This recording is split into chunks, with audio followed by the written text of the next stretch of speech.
मेरा नाम है हरिया, मैं काम करता हूँ बहुत बढ़िया, खाता हूँ खाना और रोज गाता हूँ गाना। अरे यार, आज तो बहुत देर हो गई। इस खतरनाक जंगल को देखकर तो मेरे हाथ पैर ठंडे हो गए हैं। अगर मैं वक्त पर गांव नहीं पहुंचा तो मालिक बहुत नाराज हो जाएंगे। तभी हरिया को एक आवाज सुनाई देती है। सुनिए हरु जी। अरे, ये आवाज किसने दी? तभी हरिया को सामने कुछ दूर एक औरत खड़ी दिखाई देती है। अरे भाई, ये औरत अकेली इतनी रात को इस जंगल में क्या कर रही है? चलकर पूछना पड़ेगा। फिर हरिया अपनी बैलगाड़ी उस औरत के सामने लाकर रोक देता है और उससे पूछता है। अरे सुनिए, आप इतनी रात को इस खतरनाक जंगल में अकेली क्या कर रही हैं? तभी वो औरत मीठी आवाज में कहती है। अरे हरु जी, आप आ गए। मैं कब से आपका इंतजार कर रही थी। वैसे तो यहाँ से काफी लोग गुजर चुके हैं, लेकिन मैं खास आपका इंतजार कर रही थी। अच्छा, तुम सच कह रही हो? मुझे तो यकीन नहीं हो रहा है। वो क्या है ना, आज तक किसी ने मुझसे इतने प्यार से बात नहीं की। हाँ हरु जी, मैं सच कह रही हूँ।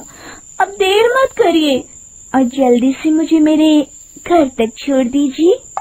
हाँ, कौन सी बड़ी बात है, अभी छोड़ देता हूँ। आप मेरे पीछे बैलगाड़ी में बैठ जाइए और मुझे रास्ता बताते चलिए। फिर वो औरत हरिया की बैलगाड़ी में बैठ जाती है और हरिया बैलगाड़ी हाँकता हुआ आगे चल पड़ता है। फिर उस औरत के बताए हुए रास्ते पर चलते चलते हरिया बैलगाड़ी लेकर एक काली गुफा के आगे आकर रुक जाता है। हरिया उस औरत से पूछता है। देवी जी, आपका घर कहाँ है? यहाँ तो एक गुफा के अलावा और कुछ नहीं है। तभी अचानक वो औरत हवा में उड़ने लगती है। देखते ही देखते उसका सुंदर रूप एक डरावनी चुड़ैल में बदल जाता है और वो जोर जोर से हंसती है। अरे तू तो एक नंबर का बेवकूफ निकला। तू तो बड़ी आसानी से मेरी बातों में आ गया। अरे मर गया रे, ये तो एक चुड़ैल है। हे भगवान बचा ले, ये तो बड़ी डरावनी दिखाई दे रही है। और फिर अगले ही पल हरिया की बैलगाड़ी में रखा सारा सामान हवा में उड़ता हुआ उस काली गुफा के अंदर चला जाता है और वो चुड़ैल भी उस गुफा के अंदर जाकर कहीं गायब हो जाती है। हरिया ये नजारा देख बुरी तरह घबरा और परेशान हो जाता है। अरे, ये चुड़ैल तो मेरा सारा सामान लेकर गुफा में गायब हो गई। अब क्या होगा? अगर मैं गांव खाली हाथ गया तो मालिक मेरी अच्छी खबर लेंगे। मेरी इस बात का कोई यकीन भी नहीं करेगा। फिर आखिर वही हुआ। हरिया के मालिक चंपक सेठ को हरिया की किसी भी बात पर रत्ती भर भी यकीन नहीं हुआ। चंपक सेठ को लगा हरिया झूठ बोल रहा है और उसने ही लालच में आकर सारा सामान हड़प कर लिया है। फिर हरिया को बेईमान समझकर चंपक सेठ उसे काम से निकाल देता है। अगले दिन अपनी दुकान में परेशान बैठा चंपक सेठ गुस्से में बड़बड़ाता है। अरे, दुकान में तो सामान बिल्कुल भी नहीं है।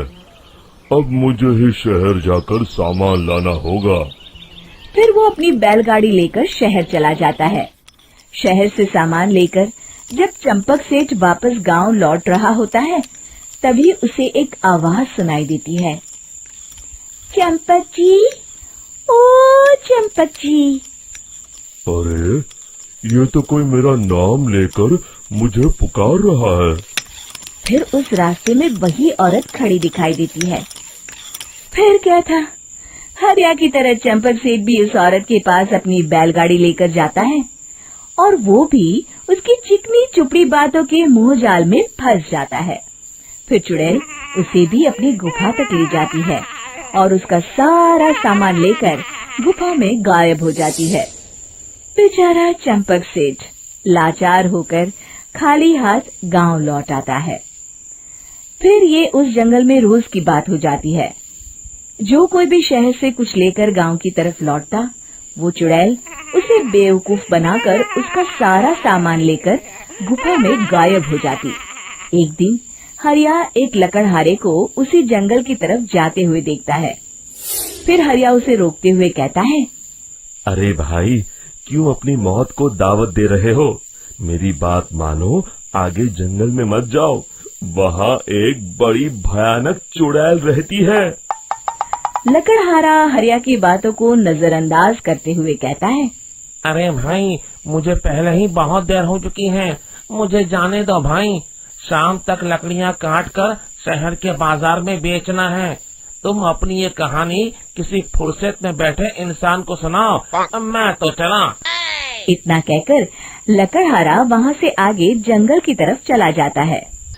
फिर अगले दिन गांव के मुखिया के घर के बाहर बहुत सारे लोग जमा हो जाते हैं। तभी हाथ में कुल्हाड़ी लिए खड़ा लकड़हारा कहता है, अरे मुखिया जी, अब आप ही हमें बचाइए उस जंगल वाली चुड़ैल से। हमारा सारा काम तो शहर से ही होता है। अरे मुखिया जी, उस चुड़ैल की वजह से तो मैं पूरी तरह बर्बाद हो गया हूँ। हम सबको मिलकर उस चुड़ैल का कोई इलाज करना पड़ेगा। तभी भीड़ में खड़ा वीरा कहता है, आप लोग चिंता मत करिए, कल से वो चुड़ैल किसी को नहीं लूट पाएगी। मेरे पास एक बहुत अच्छी तरकीब है। तभी चंपक सेठ उसका मजाक उड़ाते हुए कहता है, अरे तेरा नाम वीरा है तो क्या हुआ? तूने अभी उस चुड़ैल को देखा नहीं है? जाकर अपना काम कर, बड़ा आया। तब मुखिया जी कहते हैं, नहीं नहीं चंपक सेठ, मुझे लगता है हमें इस लड़के को एक मौका देना चाहिए।